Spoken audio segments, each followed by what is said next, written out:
C'est vrai que quand on a pris la décision de faire le film, je dis « oh », parce qu'il y a mon ami associé producteur, il y a évidemment Gilles Autoran, Serge Lepéro, et Simon Abkarian, qui était au début du film.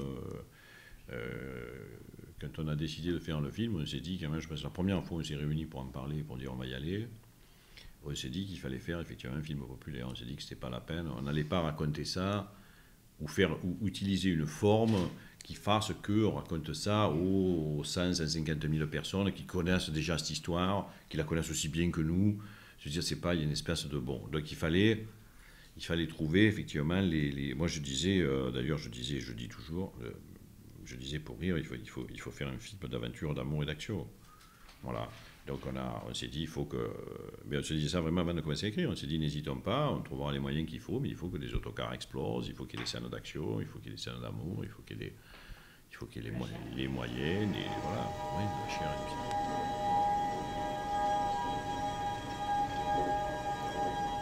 du sang. Misak Manouchian. Mort pour la France.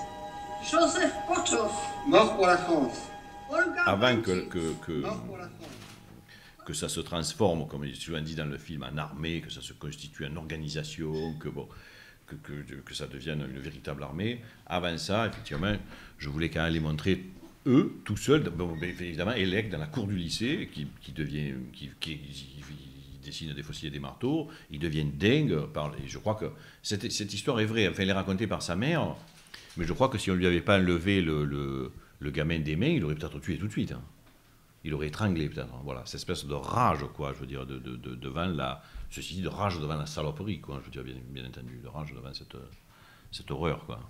Moi, je tenais absolument à montrer que ces gens-là étaient des gens comme nous, qu'ils avaient femmes, enfants, mère, famille, et qu'ils étaient, que c'était des héros, non pas du dieu de l'Olympe ou des héros mythiques, mais que c'est des héros de chair et de sang, et je voulais travailler sur ce que j'appelle là aussi pour rire un peu, je veux dire ce que j'appelle l'armée de la lumière par opposition à l'armée des ombres, qui est un chef-d'œuvre par ailleurs, mais qui effectivement ne traite absolument pas de pourquoi les gens ont fait ça. Voilà, je voulais parler de ça. Voilà. Je voulais dire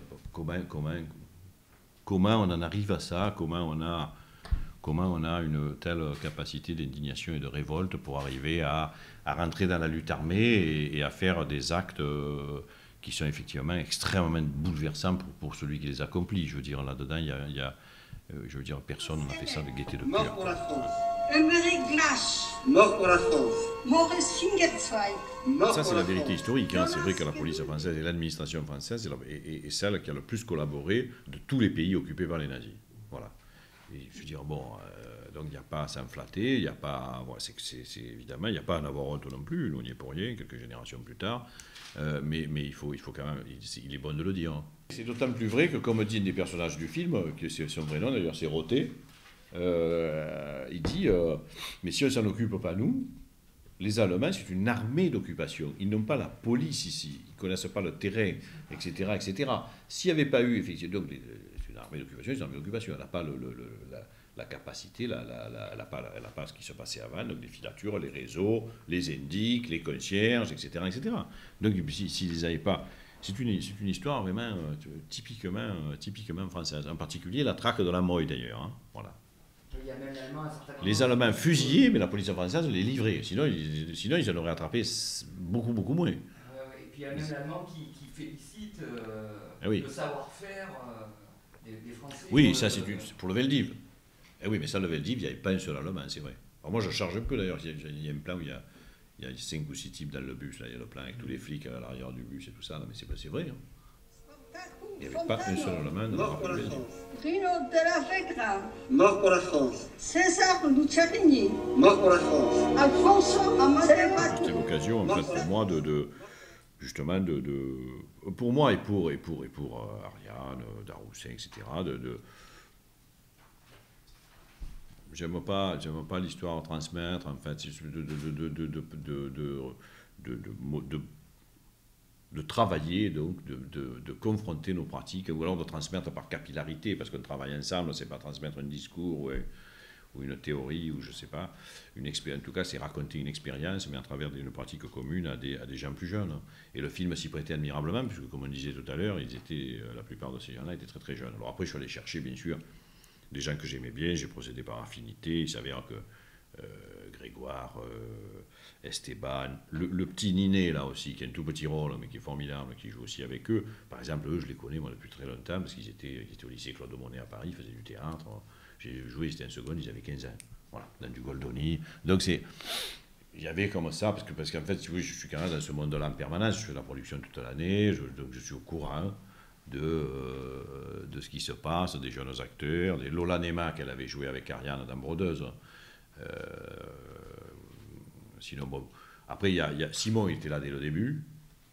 Pour les acteurs à accent, en fait, ceux qui ont des accents étrangers, tout ça, là, ça, je me suis beaucoup appuyé sur des gens qui avaient travaillé avec Mnouchkine, en fait.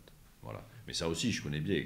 Et c'est vrai que Mnouchkine, comme elle accueille toujours des comédiens du monde entier qui travaillent chez elle 3, 4, 5 ans, 6 ans, 8 ans, 10 ans, peu importe. Avant de se discuter et de partir, mais bon. Mais ils partent quand même avec une expérience, une histoire, ils ont appris des choses, hein, je veux dire. C'est donc, et qui était d'ailleurs parfois copain avec Capcarien, puisque Capcarien était un pilier de la troupe de Mnouchkine pendant très longtemps.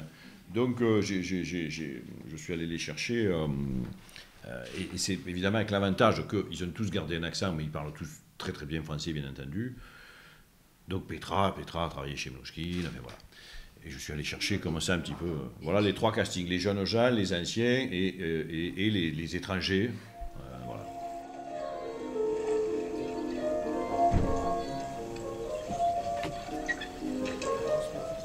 D'abord, il fallait que ça fasse un couple. Il fallait faire un beau couple, enfin, je veux dire, entre eux deux, quoi. Hein, je veux dire, entre Simon et Virginie, il fallait un couple de cinéma. Le couple, il est mythique d'ailleurs. C'est vrai que là, cette foutue lettre à la fin, une lettre admirable, magnifique. Il fallait qu'ils incarnent ça. Donc, je veux dire, une jeune actrice française brune, il fallait qu'elle soit brune, parce que bon, je trouvais qu'une arménienne blonde, ça aurait été un peu étrange, voilà. Et j'y pensais depuis longtemps, parce que à Virginie, qui est une occasion, en fait, parce que je crois que, mais ça c'est le cinéma français aussi, je crois évidemment, je pense qu'elle est beaucoup trop utilisée, elle fait beaucoup de propositions de petites bourgeoises françaises moyennes, or elle n'est pas ça du tout d'ailleurs, hein. Sa mère travaille sur des marchés, elle est d'origine espagnole, sa grand-mère habite à Épinay, à Port-de-France.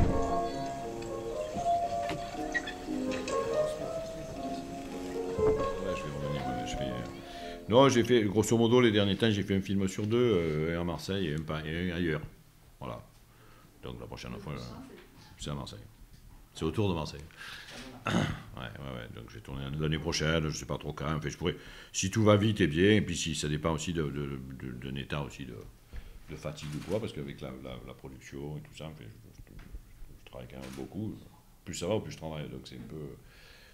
Et je vieillis quand même, je faiblis. Et donc, peut-être, au plus tôt, je peux tourner en avril-mai.